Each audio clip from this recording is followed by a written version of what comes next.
All right, let's talk about the IELTS reading section. You know what the real enemy is, right? It's not the tricky vocabulary, it's the clock, that ticking clock. Well, today, we're going to give you two superpowers to not just beat the clock, but to own it. I mean, you know that feeling, don't you? That sinking feeling when you're staring at this wall of text, the questions seem impossible, and you can just feel the seconds disappearing. It's probably the most stressful part of the whole test for a lot of us. Okay, first things first. You are not alone in feeling this way. At all. But here's the really good news. There's the trick to it. A way to flip the script on that clock so it's not this big, scary monster anymore. And it all comes down to having the right technique. So why is this such a common problem? I like to call it the IELTS time trap. See, from the time we're kids, we're taught to read every single word. And hey, that's a fantastic skill for reading a novel. But for a test like IELTS, it's a recipe for disaster. It will absolutely sink you. And this is where we need a major mindset shift. I'm serious. In the IELTS reading test, your job is not to understand every tiny detail of the passage. It's not a book club. Your one and only job is to be a detective, to find the answers to the questions. That's it. And to do that effectively, you need the right tools in your toolkit. We're going to talk about your two secret weapons for the reading test, skimming and scanning. Now, they might sound kind of the same, but trust me, they're completely different and they have very different jobs. So here's the breakdown. Think of skimming as getting the big picture, the main idea, and think of scanning as being a sniper, looking for one very specific target, like a number or a name. One's for the what, the other's for the where. See the difference? Totally different jobs.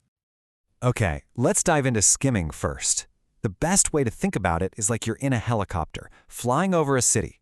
You can't see what people are wearing, right? But you get a fantastic view of the whole layout, where the big parks are, where the downtown area is. You get the gist of the city. That's skimming. So what is it really? Skimming is just reading super fast to get a general feel for what you're looking at. The goal is to be able to answer one simple question. Okay, what's this whole thing about? So how do you actually do it? It's easier than you think. Just 4 simple steps. First, read the title. Easy enough. Then, read the whole first paragraph. That's where all the good stuff is usually introduced. After that, you're going to cheat a little bit. You're only going to read the first sentence of all the other paragraphs, and then you read the whole last paragraph to see how it all wraps up. That's it. You've just created a mental map of the entire text in like a minute and a half.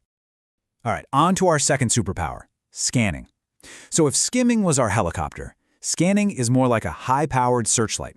You're not trying to light up the whole landscape. You're pointing that beam to find one specific thing. You use scanning when you already know exactly what you're looking for. It's like using Control F or the search function on a web page. You're not reading, you're just hunting for a specific word, or a date, or a name that the question gave you. Your eyes are just gliding over the words, waiting for your target to pop out. And here's the pro tip for doing this right. Step 1, and this is non-negotiable, you have to read the question first. Pull out the keyword. Step 2, and this is important, think of words that mean the same thing, synonyms, because IELTS loves to be tricky like that. Then, you let your eyes just wander down the page. Remember, you're not reading, you're just looking, and when you see that word, bam, you stop and you read that one sentence around it to grab your answer. Okay, enough theory. That all sounds good, but let's see how this stuff actually works in the real world. Let's look at an example. So here we've got a little paragraph. This is exactly the kind of thing you'd see on the test. Looks like it's about renewable energy.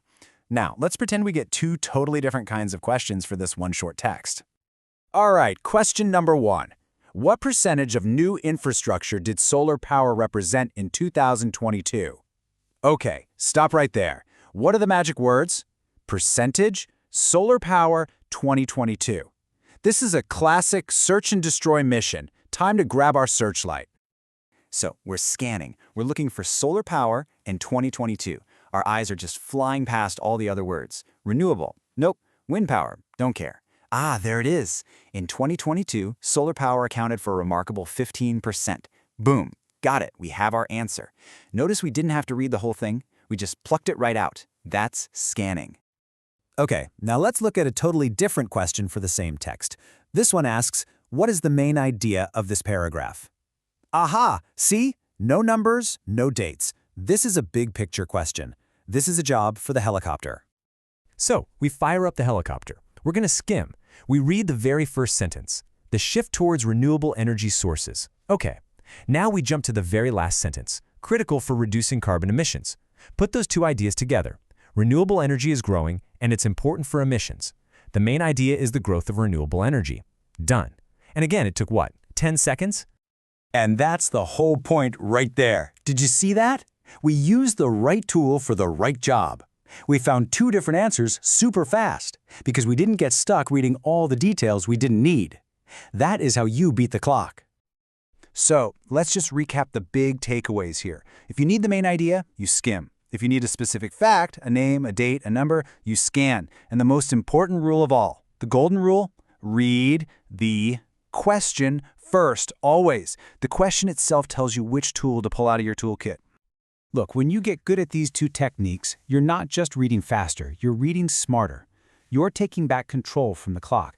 So get out there, practice this stuff, and show that clock who's boss. You've got this.